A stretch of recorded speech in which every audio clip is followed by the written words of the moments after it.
The banks just liquidated $4 billion in silver positions to crash the price to 29.47s. They want you to believe this is natural market forces. They want you to believe supply and demand are balanced and everything is fine. They are lying to you. And not just a little lie, this is a coordinated algorithmic attack that borders on criminal negligence, designed to shake your silver out of your hands before the biggest supply crisis in modern history detonates across global markets. On January 7th, 2026, something extraordinary happened in silver markets. The price dropped 7.3% in 90 minutes. $4 billion in leveraged long positions got liquidated. Look at the chart on your screen. That vertical red candle at 9:47 a.m. Eastern. That's not investors selling. That's forced liquidation. Algorithms executing margin calls, brokers dumping positions at any price. Silver hit an intraday low of 29.47 per ounce, the lowest price in 14 weeks. Volume spiked to 847,000 contracts in 60 minutes, 5 times the daily average. Here's what they're not telling you. Physical silver premiums increased during this paper price collapse. Coin dealers raised premiums from $4.50 to $6.20 per ounce the same day. The disconnect between paper and physical just hit levels we haven't seen since March 2020. If you are watching this and you own silver, you just witnessed the most blatant manipulation event of the year. If you don't own silver yet, you're about to understand why this price smash is the opportunity of the decade. Because while paper traders panic sold, industrial buyers were aggressively accumulating. Samsung placed orders for 2.3 million ounces for semiconductor fabrication. Tesla's battery division secured contracts for 1.8 million ounces. The solar industry locked in 4.7 million ounces at these suppressed prices. Do you see what's happening? Banks liquidate retail positions, drop the price, then industrial giants back up the truck. This is the playbook.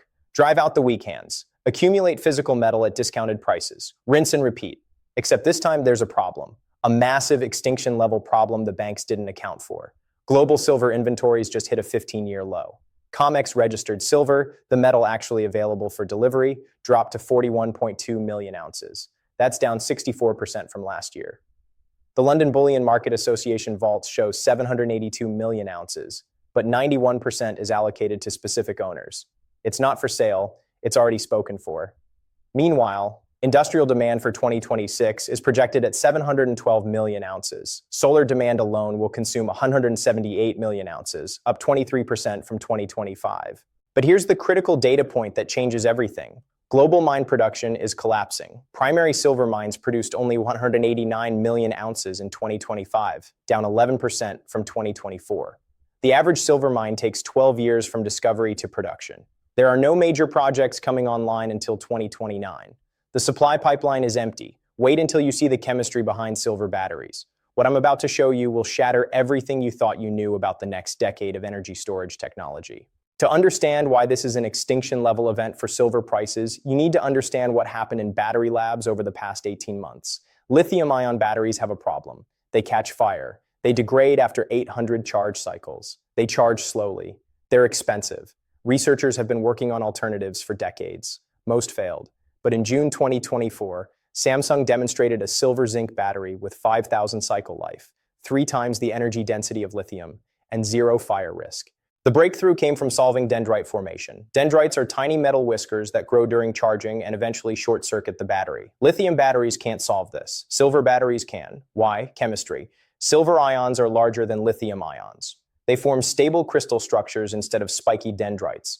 The technical white papers show silver-zinc batteries achieving 98.7% efficiency over 4,000 cycles.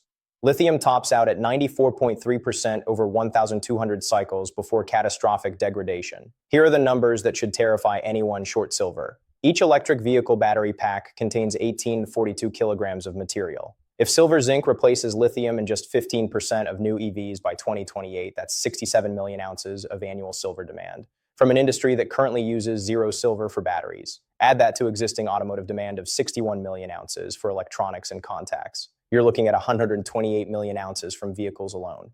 But wait, it gets more explosive. IBM filed patents in November 2025 for silver-based quantum computer cooling systems. Each quantum processor requires 840 grams of high-purity silver for thermal management. Google's quantum division ordered 47,000 ounces in December 2025. Microsoft placed orders for 63,000 ounces in January 2026. This is a brand new demand category that didn't exist 24 months ago. Now layer in solar. Photovoltaic cells use silver paste for electrical contacts. As solar efficiency improves, silver content per panel is dropping. from 130 milligrams in 2020 to 75 milligrams in 2025. Great news, right? Less silver needed? Wrong. Panel installations are growing 340% faster than silver content is shrinking. China installed 217 gigawatts of solar capacity in 2025. That consumed 142 million ounces of silver. Their 2026 target is 290 gigawatts. That's 189 million ounces. One country, one industry, consuming more silver than all primary mines produce globally. What Wall Street doesn't want you to know is that silver has become the critical bottleneck in the entire energy transition. You can't manufacture solar panels without it. You can't build next-generation batteries without it. You can't operate quantum computers without it. You can't manufacture semiconductors without it. And you definitely cannot meet 2030 climate goals without massive quantities of it. The last time industrial demand collided with supply constraints this violently was palladium in 1999 to 2001. Palladium went from 287 per ounce to 1,094 per ounce in 17 months, a 281% gain. Why? Automotive catalytic converter demand spiked while Russian exports got disrupted. The supply-demand mathematics were identical to silver today, except palladium had one advantage: substitution. Engineers eventually replaced some palladium with platinum. Silver has no substitute. The chemistry doesn't work with copper, aluminum, or gold. It has to be silver. Banks are playing paper games with futures contracts and ETF shares. Physics is playing by the periodic table. Chemistry beats finance every single time. Here's the smoking gun. JP Morgan held short positions on 97 million ounces of silver in December 2025. By January 3rd, 2026, that position was reduced to 34 million ounces. They covered 63 million ounces in 4 weeks. Then on January 7th, they orchestrated a massive liquidation event to shake out retail longs. Why? Because they needed to cover their shorts before industrial demand makes physical metal impossible to source. And guess who was positioned for this exact moment at $20 silver? The names I'm about to reveal will shock you. This is where the real money is moving while everyone else panics. Let's do simple math. Math that Wall Street prays you never calculate. Global silver supply for 2026, 1,014 million ounces. That includes mining, recycling, and government sales. Total supply available to the market. Now subtract industrial demand, 712 million ounces. That leaves 302 million ounces for investment and jewelry. Jewelry demand runs about 178 million ounces annually. Subtract that, you're down to 124 million ounces. Now here's where it gets violent. Investment demand in 2025 was 267 million ounces. Bars, coins, ETFs, institutional buying. Do you see the problem yet? 267 million ounces of demand chasing 124 million ounces of supply. That's a 143 million ounce deficit. But wait, those numbers assume industrial demand stays flat. It's not staying flat, it's accelerating. The Solar Energy Industries Association projects 23% growth in panel installations for 2026. That adds 41 million ounces to demand. Battery companies are ramping pilot production lines. That adds 15-30 million ounces by Q4 2026. Semiconductor demand is growing at 8% annually. That's another 12 million ounces. New industrial demand, 68 million ounces minimum. Subtract that from our 124 million ounce surplus. You're down to 56 million ounces available for investment. But investment demand was 267 million ounces last year. That's a 201 million ounce shortfall. Houston, we have a problem. A massive extinction level problem. Zero silver for solar expansion. Zero silver for battery revolution. Zero silver for quantum computing. Zero silver for semiconductor growth. Zero silver for you. The last time supply deficits reached these levels was 2011. Silver went from $18.47 in August 2010 to $48.70 in April 2011, a 164% gain in 8 months. But 2011 had something today doesn't: scrap supply. Back then, industrial users could recycle silver from old electronics, photographic film, and jewelry. They recovered 187 million ounces from scrap in 2011. Today's scrap supply is collapsing. Why? Modern electronics use less silver, photographic film is extinct. And jewelry owners aren't selling at $30 silver when they remember $48 silver from 2011. Scrap recovery dropped to 143 million ounces in 2025. It's projected to fall below 135 million ounces in 2026. This is the extinction equation: demand accelerating, supply declining, scrap disappearing, inventories evaporating, and prices suppressed at 15-year lows relative to production costs. The average all-in sustaining cost to mine silver is $23.80 per ounce. At $29.47, miners are barely profitable. Several junior miners shut down operations in December 2025. Primary silver production is becoming economically unviable. What happens when an essential industrial commodity becomes unprofitable to produce while demand explodes? Ask anyone who traded uranium from 2003 to 2007. Uranium went from $10 per pound to $137 per pound, a 1,070% gain. Why? Nuclear power plant construction accelerated while mine production stagnated. The parallel to silver today is terrifying. China understands this. Their State Administration of Foreign Exchange added 14 million ounces of silver to reserves in Q4 2025. India imported 267 million ounces in 2025, up 47% from 2024. Russia quietly accumulated 23 million ounces through state banks. Central banks don't accumulate assets they expect to depreciate. Your job is to recognize when macro conditions align for violent price discovery, when paper games can no longer suppress physical reality, when industrial demand becomes so urgent that price becomes irrelevant. We are at that inflection point right now. The next 5 minutes will reveal the 3 lanes you need to survive what's coming. Miss this, and you'll be left holding worthless paper certificates. Here's what separates smart money from dumb money in precious metals. Dumb money buys strength. They chase prices higher. They get excited when silver hits $35. They buy at the top. Smart money buys weakness. They accumulate during manufactured sell-offs. They back up the truck at $29. They understand that paper price and physical value are 2 completely different things. The paper silver market trades 500 million ounces per day on COMEX. Physical silver production is 2.7 million ounces per day. Paper volume is 185 times larger than physical supply. This is pure leverage, pure speculation, pure manipulation. When banks want to drop the price, they dump paper contracts. When industrial buyers need physical metal, they don't care about paper prices. They pay the premium. They secure supply. Walk into a coin shop today. Ask for 1,000 ounces of physical silver. Your dealer will quote you $35.67 per ounce. But silver is trading at $29.47 on COMEX. That's a $6.20 premium, a 21% premium. Why? Because physical metal is scarce. Wholesalers are rationing supply. Mints are running 12-week backlogs. The U.S. Mint suspended Silver Eagle production for 6 days in December due to blank shortages. This is the disconnect that signals violent price moves are coming. When paper and physical diverge, physical always wins. Always. The paper market is price discovery through speculation. The physical market is price discovery through scarcity. Tesla doesn't buy paper-silver contracts. They need physical metal for battery plants. Samsung doesn't trade COMEX futures. They require delivery of actual silver bars for semiconductor fabs. Solar manufacturers can't install photovoltaic panels made of paper certificates. They need the real metal. And when industrial giants compete for scarce physical supply, premiums explode. Then paper prices eventually catch up to physical reality.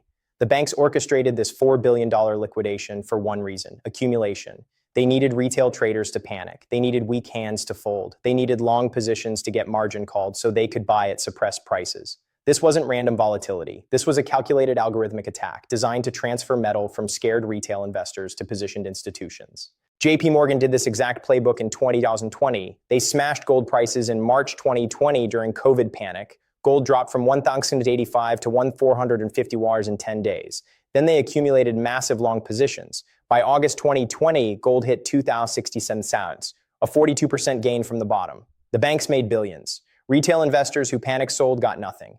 Your job is to understand the game.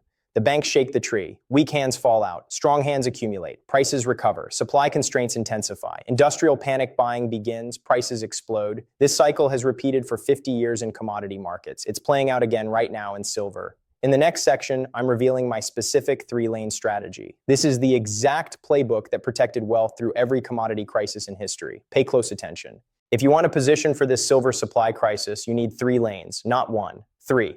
Diversification within the sector is how you survive volatility and capture explosive moves. Lane 1, physical silver weight over art. You want ounces, not collectability. Silver eagles are beautiful. They carry $7 premiums. Silver bars carry $3 premiums. You're not building a coin collection. You're accumulating an industrial commodity. Buy generic rounds. Buy 10-ounce bars. Buy 100-ounce bars if you have capital. Maximize ounces per dollar. Storage matters. Don't tell everyone you own silver. Don't store everything in one location. Diversify storage like you diversify assets. Some at home in a quality safe. Some in allocated storage with reputable dealers. Some in offshore vaults if you have significant holdings. Your goal is to hold through the mania phase. You cannot hold if you're worried about security. Do not make this mistake. Buying collectible coins at massive premiums thinking they'll appreciate faster. When silver goes from $30 to $90, your generic rounds triple. Your collectible coins with 40% premiums do not quadruple. Simple math. Maximize ounces. Lane 2. Silver mining stocks. This is leverage on the metal price. When silver moves 50%, mining stocks historically move 150, 200%. But you must pick the right miners. Here's your criteria. Unhedged production only.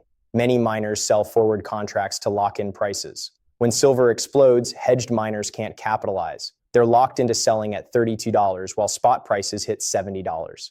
Unhedged miners capture full upside. Low all-in sustaining costs. You want miners profitable at $20 silver. When prices run to $60, their margins explode. Look for AISC below 18 per ounce. Geographic safety. Avoid miners operating in jurisdictions with seizure risk, export restrictions, or political instability. Canada, Australia, United States, and Peru are Tier 1 jurisdictions. Strong balance sheets, low debt, positive cash flow. You want survivors, not bankruptcy candidates. When volatility hits, leveraged miners get liquidated. Well-capitalized miners acquire distressed assets. Do not buy silver streaming companies thinking they're safer. Streamers are financial engineering. You want direct exposure to mining economics. Lane 3, strategic timing and geography. Accumulate now during price suppression. Hold through volatility. Sell during mania phase when everyone suddenly cares about silver. You'll know it's mania when your dentist asks about silver stocks. When CNBC runs hourly silver segments. When Bitcoin traders pivot to silver, that's your exit window. Consider tax-advantaged accounts for mining stocks. Capital gains treatment beats ordinary income. Consult your tax professional about strategies. Keep cash reserves for opportunities. When miners get hammered during liquidation events like January 7th, deploy capital. Weak market conditions create generational entry points. Your 3 lanes. Physical for wealth preservation, miners for leverage, and strategic timing for profit taking. This is how you navigate commodity supercycles. This is how you survive bank manipulation. This is how you win. Accumulate now. Hold through the mania. Trust the fundamentals. The specific price target and timeline I'm about to share has a 90% historical accuracy rate based on supply deficit cycles. Pay close attention to these numbers. Summary.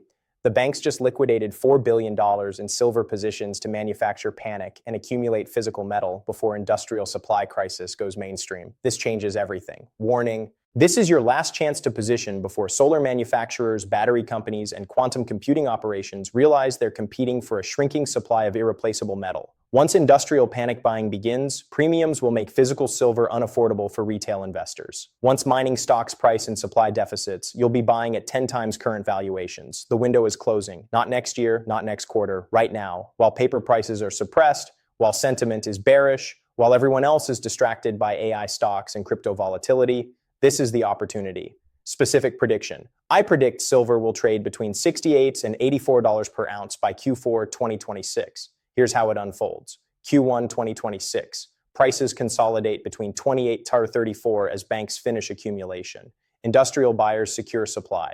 Retail investors remain skeptical. Q2 2026. Solar installation data confirms supply shortages. Battery manufacturers announce silver zinc production scaling. First major mine announces closure due to unprofitability. Silver breaks $40. Q3 2026. ETF inflows accelerate. Mining stocks double. Coin premiums hit $12. Mainstream media starts coverage. Silver tests $55.